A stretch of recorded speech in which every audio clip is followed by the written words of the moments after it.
Hello there. This is a series for people who are long-term ill with chronic conditions or with disability, people who are suffering from long COVID, for example. This video is actually for those who are caring, helping, supporting someone who has a long-term disability or illness. I want to talk to you about offering help, giving help, and how that can be a two-edged sword.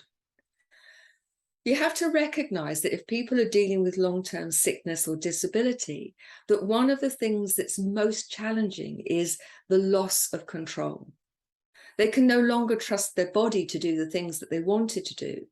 They may be fiercely independent.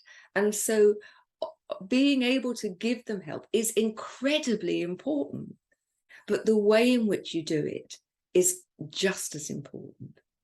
You walk a tightrope. Too much help of the wrong sort, you keep the person completely dependent. Think about it. When children are learning to dress themselves, if you always dress them, put their shoes on and tie the shoelaces up, they'll never learn. So it's this really challenging balance between letting them try, but not to such an extent that it's going to cause them real difficulty or that they're going to fail. You don't want to set people up for failure. So if they can't stand in the kitchen, give them a tray on their lap and say, come on, you can peel the potatoes. I'll do dinner, but you can do a little bit towards it. Recognize that the loss of control is really challenging. So instead of taking over and saying, we're doing this and you taking the decisions, give people options. We can do this or that. How would you like to move forward? Because in that choice, you give people some opportunity to take a bit of control over a life which probably feels completely out of control. Now, there are times when you need tough love, times when you need to say to someone, you can do this, I'll help you this far, but you've got to do it for yourself. The only way you're going to know the right way is a bit of trial and error and being really open to watching, looking for the signs. Now, the signs that people are doing too much are difficult for the person themselves to notice. You're sometimes better placed.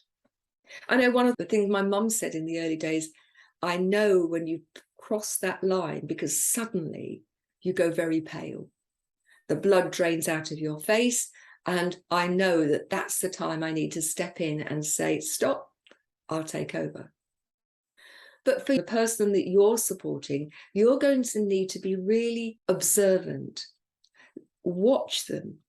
I don't mean do it obviously and make them feel as if they're under a microscope, but recognize the pattern, recognize the signs.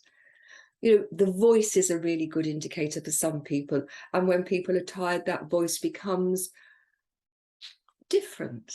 Just notice. You are crucial in someone's recovery and ability to live with a disability or a long-term illness. And how you approach it can make the difference between that person having confidence to try things and do things for themselves or feeling completely and utterly hopeless and helpless and overwhelmed.